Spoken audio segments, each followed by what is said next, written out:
Pulsar Suni കീഴടങ്ങിയേക്കുമെന്ന് സൂചന. കേസിലെ മറ്റൊരു പ്രതി വിജീഷും കീഴടങ്ങും എന്നാണ് വിവരം. എന്നാൽ കീഴടങ്ങുന്നതിന് മുൻപ് പിടികൂടാനുള്ള ശ്രമത്തിലാണ് പോലീസ്. അതിനിടെ അന്വേഷണം സിനിമാ പ്രവർത്തകരിലേക്കും വ്യാപിപ്പിക്കുന്നു. മുഖ്യപ്രതി പൾസർ സുനിയുടെ ഫോൺ രേഖകളിൽ സിനിമാ പ്രവർത്തകരെ വിളിച്ചതിന്റെയും തെളിവുകൾ പോലീസിന് ലഭിച്ചു. പോലീസ് ഉടൻ ഇവരുടെ മൊഴികളെടുക്കും. പൾസർ സുനിക്കും വിജീഷിനും രക്ഷപ്പെടാനുള്ള എല്ലാ പഴുതും പോലീസ് അടച്ചതോടെയാണ് ഇരുവരും കീഴടങ്ങുമെന്ന സൂചന ശക്തമായത്. ഇതേ തുടർന്ന് ഉച്ചയോടെ തന്നെ കോടതികളിലെല്ലാം പോലീസ് നിരീക്ഷണം കർശനമാക്കിയിരുന്നു. എന്നാൽ കീഴടങ്ങുന്നതിന് മുൻപ് തന്നെ ഇരുവരെയും അറസ്റ്റ് ചെയ്യാനുള്ള നീക്കത്തിലാണ് അന്വേഷണ സംഘം. സിനിമാ മേഖലയിൽ നിന്ന് ചിലർ സുനിയെ ബന്ധപ്പെട്ടതിന്റെ ഫോൺ രേഖകൾ പോലീസിന് ലഭിച്ചിട്ടുണ്ട്. അതിനാൽ സിനിമാ രംഗത്തു നിന്നുള്ള ഇവരുടെ മൊഴിയെടുക്കാനും പോലീസ് തീരുമാനിച്ചിട്ടുണ്ട്.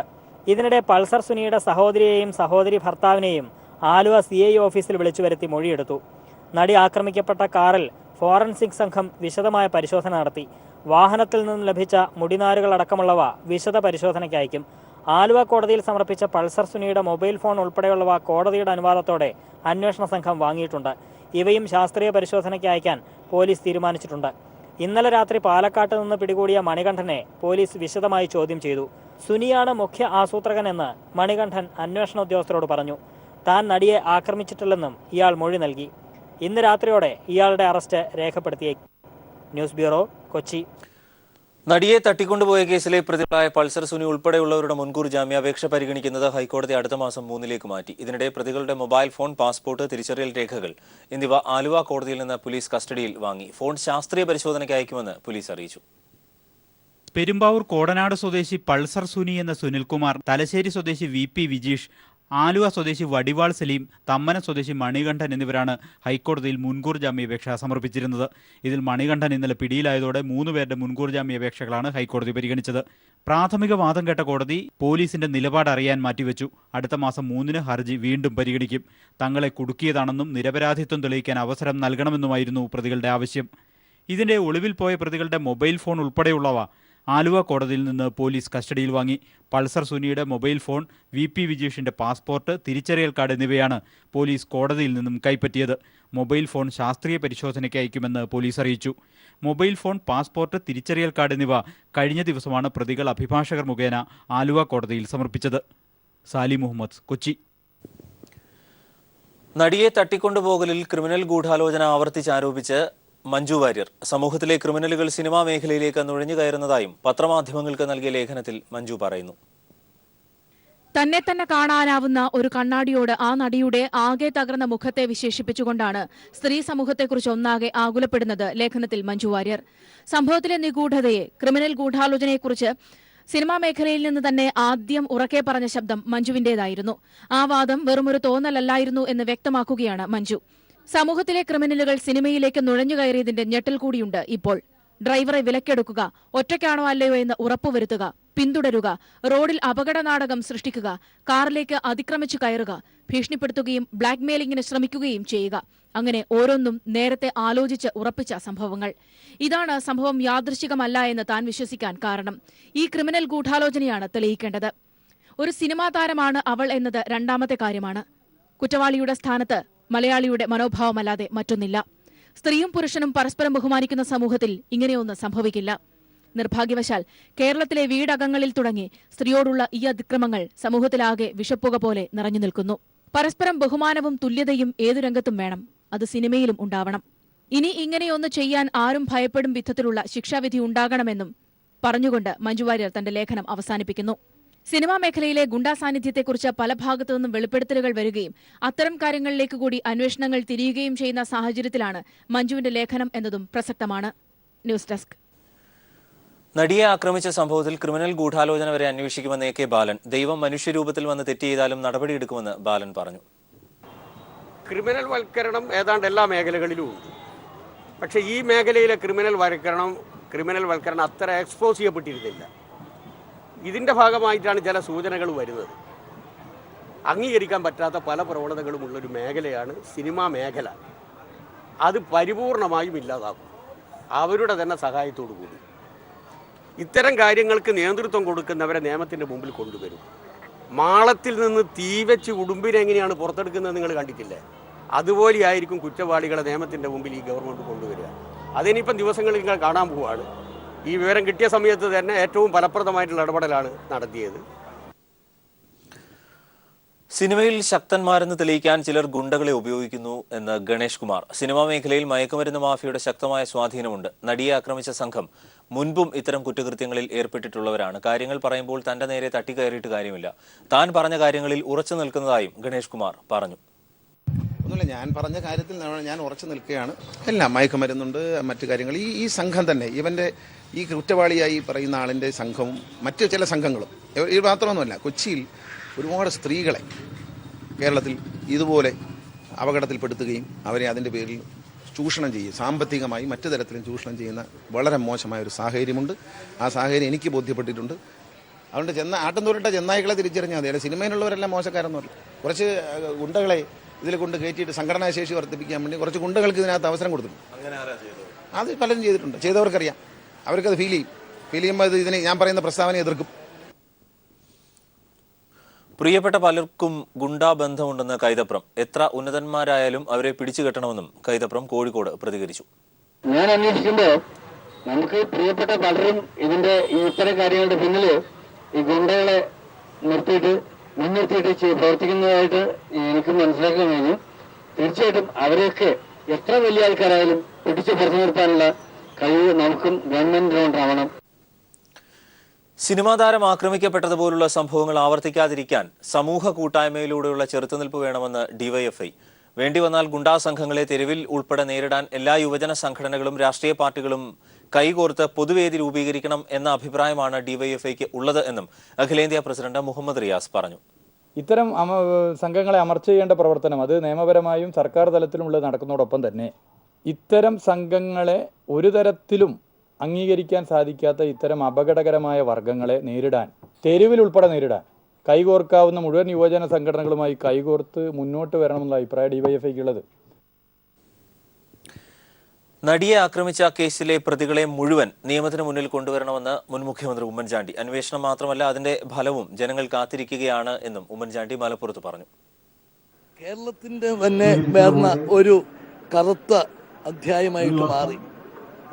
അതിലെ പ്രതികളെ എല്ലാം നിയമത്തിന്റെ മുമ്പിൽ കൊണ്ടുവരാൻ അടിയന്തരമായിട്ടുള്ള നടപടി സ്വീകരിക്കണം.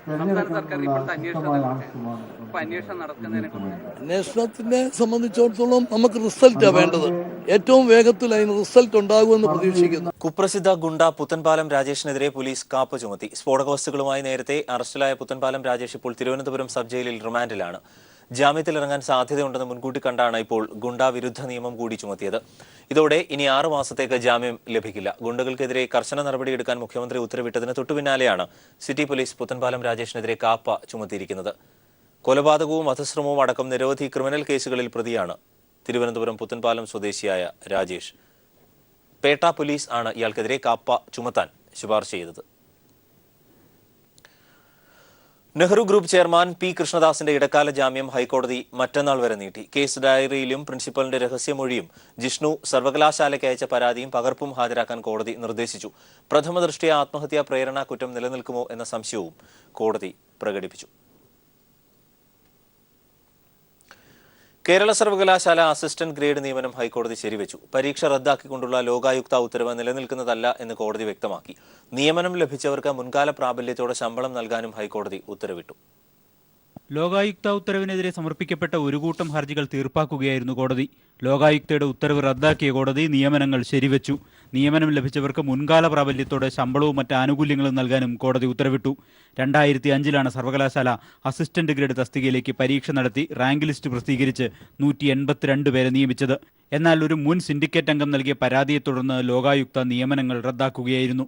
നിയമനത്തിൽ ക്രമക്കേട് നടന്നുവെന്നും മെറിറ്റ് ലംഘിച്ചുവെന്നുമായിരുന്നു ലോകായുക്തയുടെ കണ്ടെത്തൽ. പുതിയ പരീക്ഷ നടത്തി പുതിയ പട്ടികയുണ്ടാക്കി നിയമനം നടത്താനും ലോകായുക്ത ഉത്തരവിട്ടിരുന്നു. ഇതിനെതിരെയാണ് നിയമനം ലഭിച്ചവർ ഹൈക്കോടതിയെ സമീപിച്ചത്.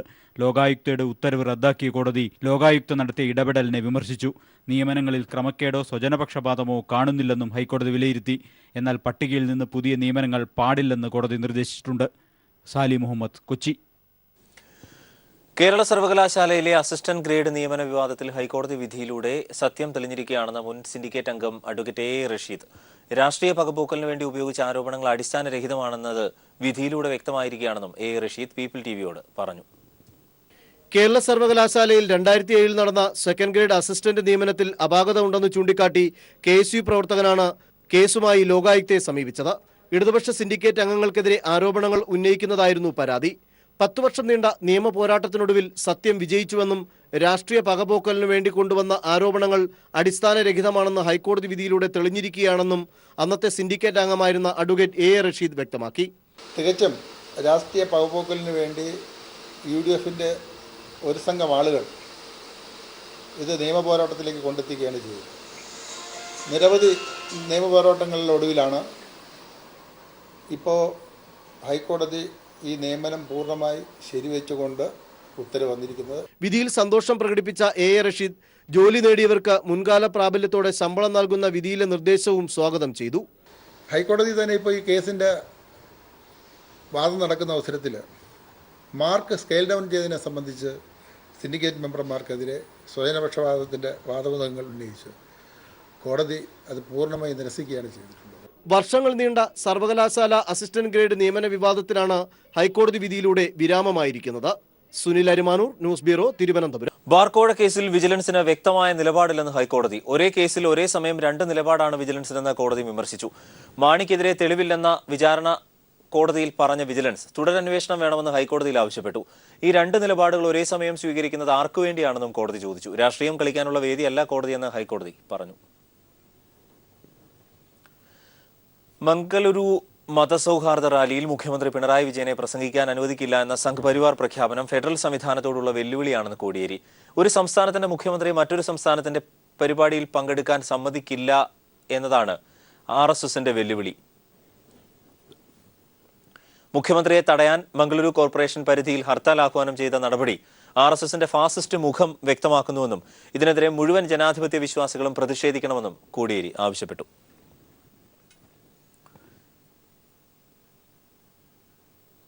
മലയാള ഭാഷയെ മനഃപൂർവ്വം ഒഴിവാക്കുന്നവർക്കെതിരെ നടപടിയെടുക്കുമെന്ന് മുഖ്യമന്ത്രി പിണറായി വിജയൻ. നിയമവും ഉത്തരവുകളും കൃത്യമായി പാലിക്കപ്പെടുന്നുണ്ടോ എന്നത് ഉറപ്പുവരുത്തും. മലയാളം പഠിപ്പിക്കാനുള്ള സൗകര്യം എല്ലാ സ്കൂളുകളിലും ഉണ്ടാകണമെന്നും മുഖ്യമന്ത്രി വ്യക്തമാക്കി.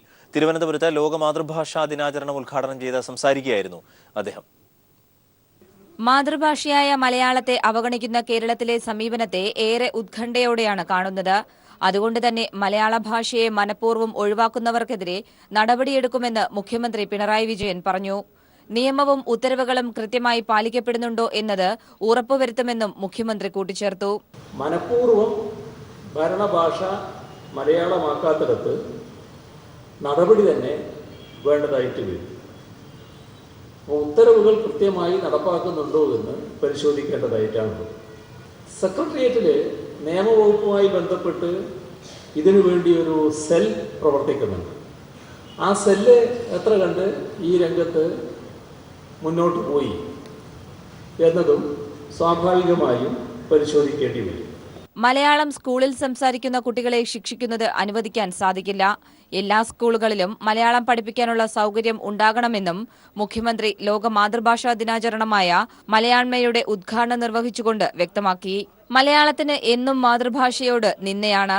പ്ലേ സ്കൂളുകൾ മുതലുള്ള സംസ്ഥാനത്തെ ഭൂരിപക്ഷം പ്രീ പ്രൈമറി സ്കൂളുകളിലെയും മലയാളം ഒഴിവാക്കലിനും ഇംഗ്ലീഷിന് കൂടുതൽ പ്രാധാന്യം നൽകുന്നതിലും കർശന നിയന്ത്രണം വേണമെന്ന് കവയിത്രി സുഗതകുമാരി ചടങ്ങിൽ അഭിപ്രായപ്പെട്ടു. News bureau, Thiruvananthapuram. സംസ്ഥാനത്ത് രജിസ്ട്രേഷൻ വകുപ്പിലെ സേവനങ്ങൾക്ക് ഫീസ് ഒടുക്കുന്നതിനുള്ള പേയ്മെന്റ് സംവിധാനം വകുപ്പിലെ അഴിമതിക്കുള്ള വഴികൾ അടച്ച് വകുപ്പിന്റെ പ്രവർത്തനം കാര്യക്ഷമമാക്കുമെന്ന് മുഖ്യമന്ത്രി പിണറായി വിജയൻ. പദ്ധതിയുടെ സംസ്ഥാനതല ഉദ്ഘാടനം തിരുവനന്തപുരത്ത് നിർവഹിക്കുകയായിരുന്നു അദ്ദേഹം.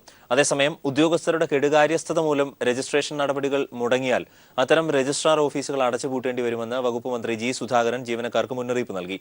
ചാരിറ്റബിൾ ആക്ട് പ്രകാരം രജിസ്ട്രാർ ചെയ്ത സ്ഥാപനങ്ങൾ നിയമം ലംഘിച്ചാൽ അവരുടെ രജിസ്ട്രേഷൻ റദ്ദാക്കുന്ന നടപടിയിലേക്ക് ഉദ്യോഗസ്ഥർ കടക്കണമെന്നും മന്ത്രി പറഞ്ഞു. ഭാഷാബോധന രീതി ശാസ്ത്രീയമാകണമെന്ന് ആവശ്യപ്പെട്ട് ബാബ അലക്സാണ്ടർ കോഴിക്കോട് ബീച്ചിൽ ഏകദിന ഉപവാസം നടത്തുമെന്ന് NCDC ഫാക്കൽറ്റി ബിന്ദു സരസ്വതി ഭായ് കൊച്ചിയിൽ വാർത്താ സമ്മേളനത്തിൽ അറിയിച്ചു. ഈ മാസം 28 രാവിലെ 9 ബിഷപ്പ് ഡോക്ടർ വർഗീസ് ചക്കാലക്കൽ ഉപവാസം ഉദ്ഘാടനം ചെയ്യും. ഒട്ടേറെ പ്രമുഖർ ഉദ്ഘാടന സമാപന പരിപാടികളിൽ പങ്കെടുക്കുമെന്നും അവർ അറിയിച്ചു. NCDC കേരള റീജിയനാണ് സമരം സംഘടിപ്പിക്കുന്നത്.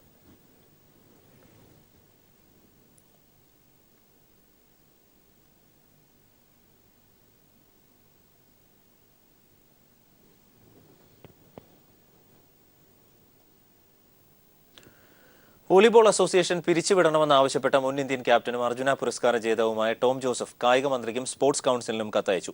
അസോസിയേഷൻ പ്രസിഡന്റ് നാലകത്ത് ബഷീറിന്റെ അഴിമതി അന്വേഷിക്കണമെന്നും അദ്ദേഹം കത്തിൽ ആവശ്യപ്പെട്ടിട്ടുണ്ട്.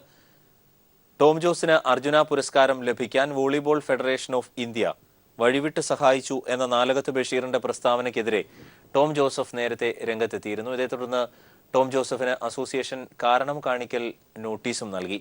ബഷീറിന്റെ പ്രസ്താവന അർജുന പുരസ്കാര ജേതാക്കളെ ആക്ഷേപിക്കുന്നതിന് തുല്യമാണെന്ന് ടോം ജോസഫ് കത്തിൽ ചൂണ്ടിക്കാട്ടി.